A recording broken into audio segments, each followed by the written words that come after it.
अस्सलाम वालेकुम। Mental health nursing में हमारा टॉपिक है सब्सटेंस एब्यूज़। सबसे पहले डेफिनेशन पे बात करते हैं। सब्सटेंस एब्यूज़ या ड्रग एब्यूज़ क्या होती है? The maladaptive and consistent use of a drug despite social, occupational, psychological और physical problems exacerbated by the drug. यानी एक तो ये मेल एडेप्टिव है, आप इसके साथ अडेप्ट होंगे, ये अच्छी बात नहीं है, मेल एडेप्टिव है, गलत है। और कंसिस्टेंट यूज है, बार बार आप एक चीज को इस्तेमाल कर रहे हो। हालांकि चाहे सोसाइटी की नज़र से देखो, माशरे में ये अच्छी चीज़ नहीं है। ऑक्यूपेशनल, ठीक है, आप जहाँ ड्यूटी करते हैं, नौकरी करते हैं, उसके लिहाज से भी अच्छी चीज़ नहीं है। साइकोलॉजिकल, नफ्सियाती लिहाज से अच्छी चीज़ नहीं है, आपकी नफ्सियात को बिगाड़ सकता है, मेंटल प्रॉब्लम्स कॉज कर सकता है, एंड इवन फिजिकल प्रॉब्लम्स। आपकी सेहत के लिए भी अच्छी चीज़ नहीं है, फिजिकल हेल्थ के लिए भी एक अच्छी चीज़ नहीं है। और ऐसी चीज़ का इस्तेमाल आप बार बार कर रहे हो, दैट इज ड्रग एब्यूज। अब ये कोई भी चीज हो सकती है। Now recurrent use in situations that are physically hazardous, ऐसी चीजें जो आपको फिजिकली नुकसान देती हैं। जैसे ड्राइविंग कर रहे हो और अगर आपने कोई ऐसी चीज ली है तो फिजिकली आपको नुकसान होगा ड्राइविंग के दौरान, ठीक है ना। ये चीज़ आपको ड्राइविंग करने में बहुत ज़्यादा तकलीफ दे सकती है, आप एक्सीडेंट कर सकते हो। तो ये चीज़ें बेहतर नहीं हैं जो इस्तेमाल हो रही हैं। इसमें एक चीज़ आती है ड्रग डिपेंडेंस। एक इंसान की फिजियोलॉजी है और वो खुद फिजियोलॉजी काम कर रही है, अपने हार्मोन्स हैं, अपने इंजाइम्स हैं, उस तरह से काम हो रहा है ब्रेन। ड्रग डिपेंडेंस, अब ड्रग डिपेंडेंस क्या है कि एक इम्पेयर्ड कंट्रोल ऑफ ड्रग है, use despite adverse consequences.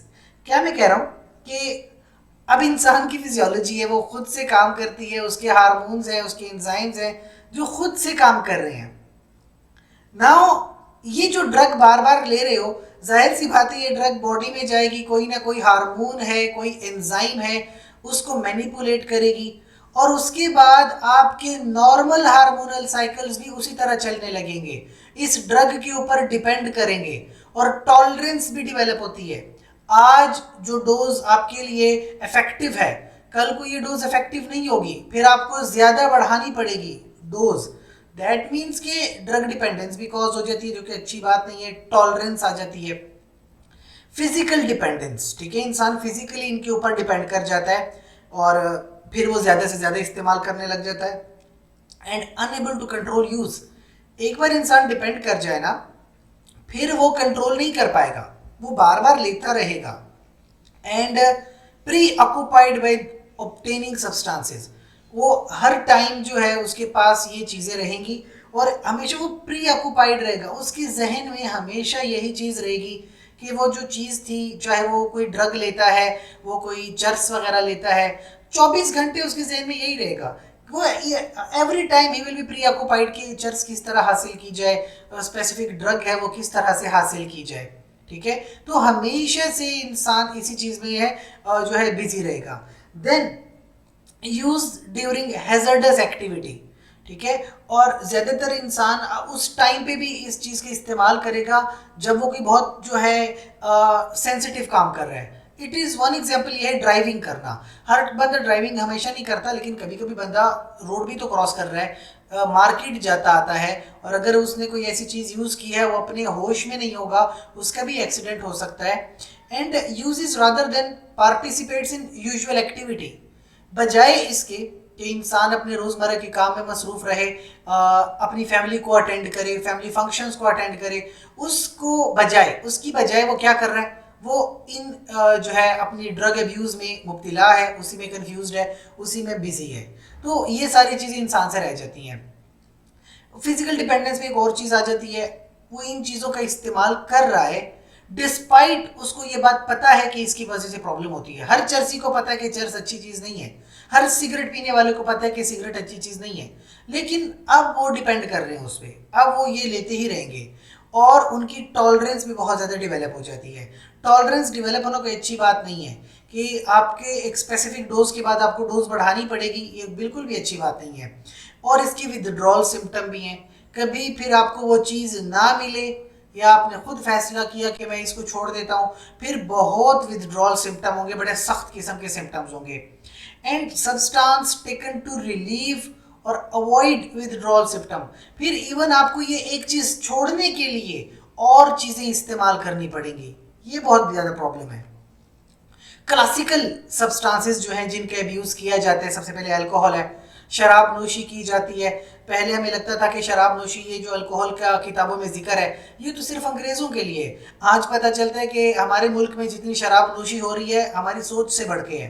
Then narcotics हैं, ठीक है, नारकोटिक्स में ओपियोइड्स हो गए। ज़्यादातर नारकोटिक्स का जो इस्तेमाल है ना वो खुद मेडिकल प्रोफेशनल कर रहे होते हैं। सिडेटिव हिप्नोटिक्स है, मेडिकल प्रोफेशनल इसलिए करते हैं क्योंकि उनको ज़्यादा नॉलेज है और उसको एक्सेस भी ज़्यादा होती है। सिडेटिव हिप्नोटिक्स हैं, मेडिसिन वगैरह लेना, अल्प्राजोलम, डाइज़ेपाम लेना। स्टिमुलेंट्स हैं जैसे कैफीन, कुछ लोग चाय के आदी हैं, कुछ लोग कॉफ़ी के आदी होते हैं। निकोटीन लेना, कोकेन, एम्फेटामिन, इस तरह की मेडिसिन लेना, ये बड़े स्टिमुलेंट्स होते हैं। तो मुख्तलिफ तरह का सब्सटेंस एब्यूज़ किया जाता है। यानी इस तरह के भी सब्सटेंसेस है जो आपको सुला दे और इस तरह के भी सब्सटेंसेस है जो आपको इंतहा का पावरफुल बना दे और एक्टिव कर दे और यूफोरिक इफेक्ट लाए। ये जो आप एम्फेटामिन देख सकते हो, एम्फेटामिन से बाई आइस बनती है, क्रिस्टल मेथ नहीं होती जिसको आइस के नाम से जाना जाता है, वो इस एम्फेटामिन से बनती है। तो ये वो कॉमन चीज़ें हैं जो इस्तेमाल हो रही हैं एज अ सब्सटेंस यूज़ है और इसको हम डिस्कस करते हैं। सबसे पहले जो अच्छा, इसकी कुछ और चीज़ें हैं, हेलुसिनोजेंस, कुछ ऐसी चीज़ें हैं, कुछ ऐसे लिक्विड्स हैं या पेपर सा होता है, पाउडर सा, पेपर सा, जो हेलुसिनेशंस कॉज करते हैं। इसको लेने से एक तो इंसान इंतहा को खुश हो जाता है, लेकिन उस खुशी के बाद उसको अजीब अजीब सी आवाज़ें सुनाई देंगी, अजीब अजीब सी दुनिया में घूमता रहेगा, हेलुसिनेट करता है। कैनबिस होती है जिसको चर्स हम बार बार कह रहे हैं।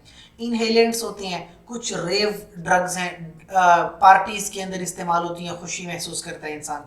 देन स्टार्टिंग विद अल्कोहल, शराब नोशी करने से क्या नुकसान हैं, शराब नोशी कितनी की जाती है।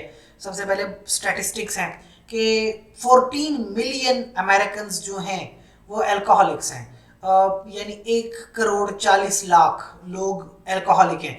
इसका मतलब ये हुआ कि अगर अमेरिका की आबादी देखी जाए ना तो हर 10 में से एक बंदा जो है वो अल्कोहलिक है। उसके बाद 53% of those survey stated they had one और मोर रिलेटिव्स जिसको अल्कोहल की प्रॉब्लम है। तो आधी से ज़्यादा आबादी तो यही कह रही है कि उसके रिश्तेदारों में अल्कोहलिक्स हैं। और इसकी जो कॉस्ट है, यूएसए को जो कॉस्ट बढ़ती है सालाना $100 बिलियन कॉस्ट पड़ती है अल्कोहल की। जो ट्रैफिक रिलेटेड फैटलिटीज़ हैं, ट्रैफिक में एक्सीडेंट्स हो जाते हैं, 30% जो ट्रैफिक एक्सीडेंट्स होते हैं वो शराब की वजह से होते हैं। 35% लोग जो हैं वो खुदकुशी कर लेते हैं शराब नोशी में। और यूएसए में 3rd leading cause of death जो है वो अल्कोहल है। और इसकी जो इंटॉक्सिकेशन है, अगर शराब नोशी आप कर रहे हो तो एक ख़ास किस्म की लिमिट है कि इससे ज़्यादा आपने पी है तो आप पे कानूनन जुर्म है, और वह 0.08 है। इसका मतलब ये हुआ कि 1 लीटर की बोतल है ना, उसमें से आप सिर्फ 80 ml 80 मिलीलीटर की अल्कोहल आप ले सकते हो। इससे ज़्यादा होगी तो आपको जो है आप पे पर्चा कट जाएगा, ये लीगल नहीं है। और ज़्यादातर जो लोग शराब नोशी करते हैं उनका डिफेंस क्या है, वो किस तरह अपने आप को बचाते हैं। सबसे पहले तो डिनाइल है। शराब नोशी वाले लोग मानते ही नहीं है कि हम अल्कोहल पी रहे हैं, बिल्कुल डिनाई कर देंगे हम तो अल्कोहल नहीं पीते। एक प्रोजेक्शन होता है। प्रोजेक्शन क्या है कि वो अपनी शराब नोशी का इल्ज़ाम किसी और पे डाल देंगे कि आपको पता है मेरी ज़िंदगी में कितनी टेंशन है, घरेलू मामलात ठीक नहीं है, आज दफ्तर के मामलात इतनी नहीं है, कारोबार में इतना नुकसान हो गया है, इसी वजह से तो शराब पी जा रही है। अगर ये प्रॉब्लम ना होती तो मैं शराब क्यों पीता। और एक चीज़ होती है रैशनलाइजेशन, यानी ऐसी लॉजिक और रीज़न देना कि आप शराब नोशी को बिल्कुल ठीक मानो और उसको डिफेंड करो। रैशनलाइजेशन कहते हैं इसे, कि आप कहें कि मैं शराब इसलिए पीता हूँ क्योंकि पीछे गम नहीं रहता, गम भुलाने के लिए शराब पी रहे हैं, ठीक है, इससे मैं ठीक रहता हूँ, इससे मुझे प्रॉब्लम्स नहीं होती हैं, मैं खुश रहता हूँ। इस तरह की बकवासात करते हैं, रैशनलाइजेशन। एंड देन बिहेवियर इनका बहुत ही मैनिपुलेटिव होता है, ठीक है, और लोगों को मैनिपुलेट करते हैं ये लोग। So what is the withdrawal. अगर अल्कोहल विदड्रॉ हो जाए, अल्कोहल छूट जाए, तो क्या होता है विदड्रॉल सिम्टम 8 घंटों के अंदर अंदर 6 से 8 घंटे में विदड्रॉल सिम्टम्स आने शुरू हो जाते हैं। डेलीरियम आना शुरू हो जाता है। Delirium it is a psychomotor activity, confusions हो जाती हैं, ओरिएंटेशन में खराबी होती है, डिसओरिएंटेड हो जाते हैं। हमने पहले डिसओरिएंटेड को एक बार बयान किया था। डिसओरिएंटेशन क्या होती है कि टाइम, प्लेस और पर्सन, इन तीन चीजों में कंफ्यूजन हो जाती है कि मैं कौन हूं, मैं कहां हूं और ये क्या वक्त चल रहा है, ये कोई और कौन है। ये टाइम, प्लेस और पर्सन कंफ्यूज हो जाते हैं। डेलीरियम, 72 घंटों में ये इफेक्ट आते हैं। इसके अलावा इंतहा की एंजाइटी होती है। एनोरेक्सिया, ठीक है, भूख वूख खाना वाना छोड़ देते हैं। नींद नहीं आती है, उल्टियां आना शुरू हो जाती हैं, हाथ कांपते हैं, ट्रेमर्स होते हैं, और इवन हार्ट रेट बढ़ जाता है, ब्लड प्रेशर बढ़ जाता है, डायाफोरेसिस, पसीना आने लगता है। जब आप शराब छोड़ देते हो ना, तो उसके बाद इंसान का जो नर्वस सिस्टम है ना, वो बहुत ज़्यादा हाइपर एक्टिव हो जाता है। इतना हाइपर एक्टिव कि कभी कभी दौरे पड़ते हैं, सीजर्स हो जाते हैं, दौरे पड़ना। और इवन टेक्टाइल हेलुसिनेशंस होती हैं। टेक्टाइल हेलुसिनेशंस का मतलब इनको लगता है कि जिस्म पे कुछ चल रहा है, जिस्म के ऊपर कीड़े चल रहे हैं, जिस्म इनका इस तरह से ना चुभता है इनको कि जिस्म पे कुछ हो रहा है इनके। दैट इज टेक्टाइल हेलुसिनेशंस, ठीक है। और विजुअल हेलुसिनेशंस है, इनको अजीब अजीब किस्म की चीज़ें दिखाई देती हैं, विजुअल हेलुसिनेशंस हैं। तो इस तरह के मामलात हैं। आप एज अ नर्स क्या कर सकते हो? सबसे पहले तो इस तरह के लोग जिनको विथड्रॉल सिम्टम है, रिस्क ऑफ इंजरी, रिस्क है कि अपने आप को नुकसान पहुंचा सकते हैं। वायलेंस टू सेल्फ, अपने आप को तकलीफ देंगे। और ineffective denial related to weak सगो ना, तो वीक ईगो, सॉरी, ये जो है एक तो इनकी जो ईगो होती है, इनका जो एटीट्यूड होता है बहुत ज़्यादा वीक होता है, ठीक है। और ये डिनाई करेंगे कि नहीं नहीं शराब वराब नहीं पीनी, अच्छी चीज़ नहीं है, but it will be ineffective. इनको फिर भी शराब की ज़रूरत होगी, ठीक है। एंड इनफेक्टिव कोपिंग, ये कोशिश भी करेंगे कि नहीं मैं शराब से बचूंगा, और लेकिन वो इतना इफेक्टिव नहीं रहेगा, इसको फिर भी विथड्रॉल सिम्टम आएंगे। तो इस टाइम पे अपनी हेल्प करनी है। Then low self esteem related to weak ego, अगर इनकी ईगो इतनी अच्छी, इनका एटीट्यूड इतना स्ट्रॉन्ग नहीं है, तो इनका सेल्फ कॉन्फिडेंस भी बहुत ज़्यादा वीक होता है। और इन्फेक्शन के चांसेस बढ़ते हैं, ठीक है ना। ये एक बहुत बड़ा प्रॉब्लम है कि अल्कोहल की वजह से इंसान का इम्यून सिस्टम बहुत ज़्यादा वीक हो जाता है, और उसके बाद इन्फेक्शन के चांसेस बहुत ज़्यादा बढ़ जाएंगे। न्यूट्रिशन तो छोड़ देते हैं, बिल्कुल खाना वाना कोई नहीं खाते।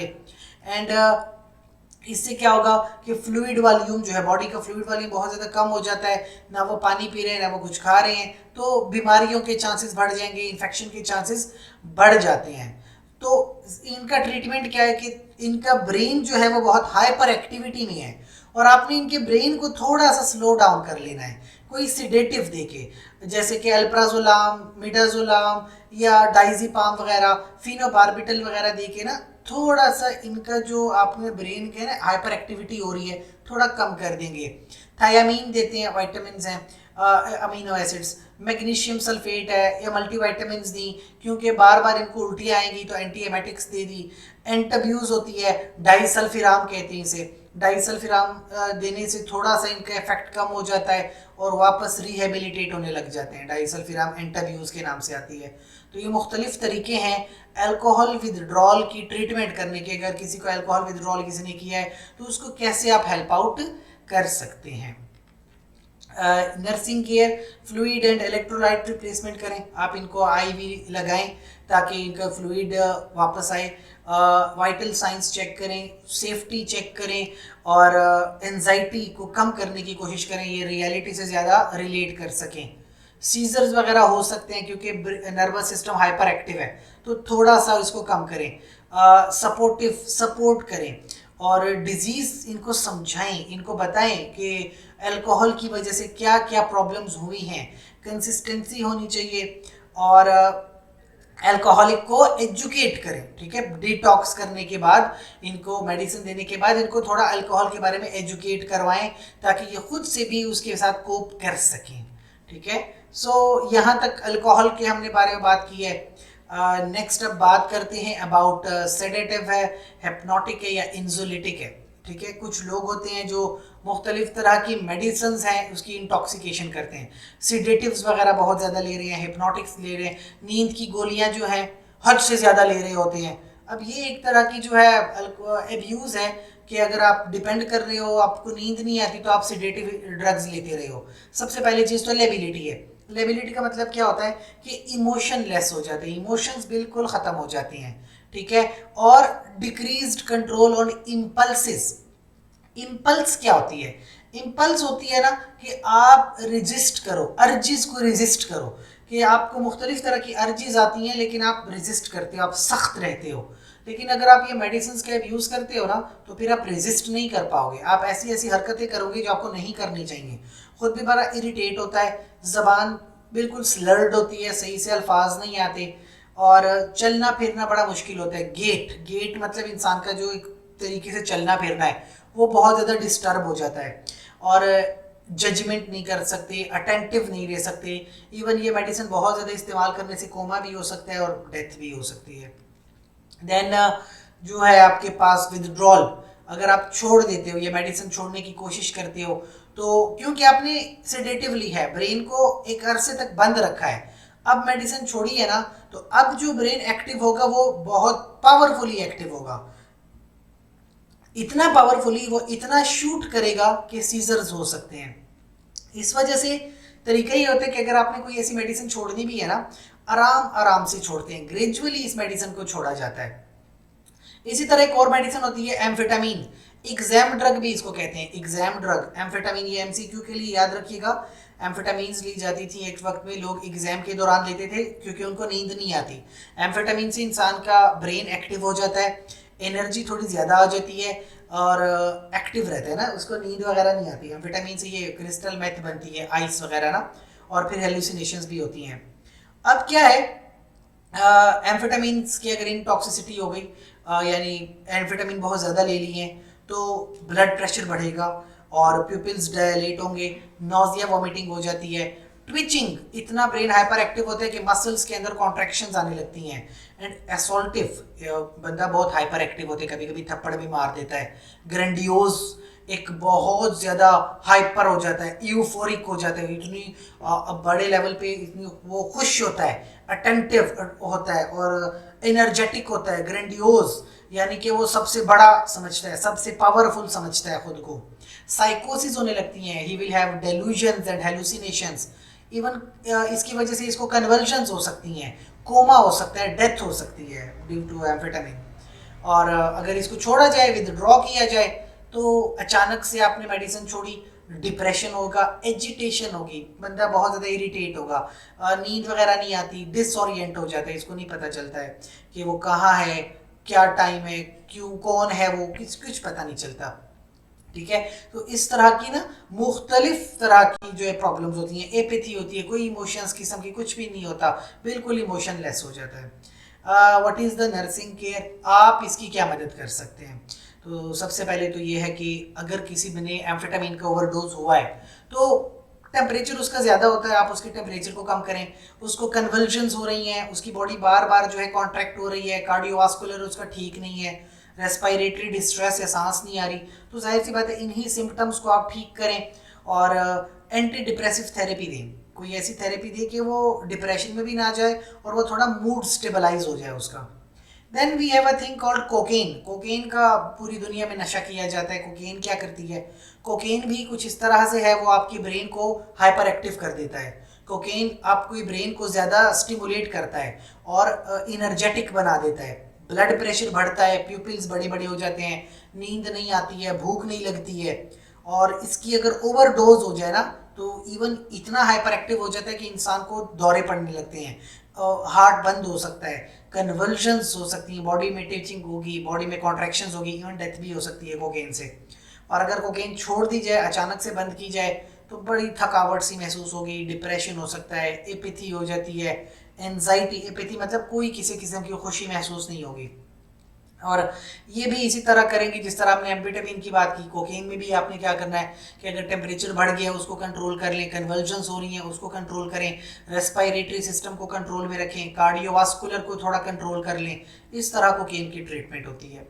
अब एक चीज़ इसके बिल्कुल ऑपोजिट है, ओपियोइड्स, नारकोटिक्स और ओपियोइड्स, ये जो लोग नींद की गोलियां ले रहे हैं, सोने के लिए ले रहे हैं, ठीक है, ओपियोइड्स, ये खांसी का शरबत बहुत ज़्यादा लेते हैं, मॉर्फिन बहुत ले ली, कोडीन ले ली, हाइड्रोकोडोन ले ली, ये ओपियोइड्स हैं या नारकोटिक्स जो आपके पास होती हैं, ठीक है।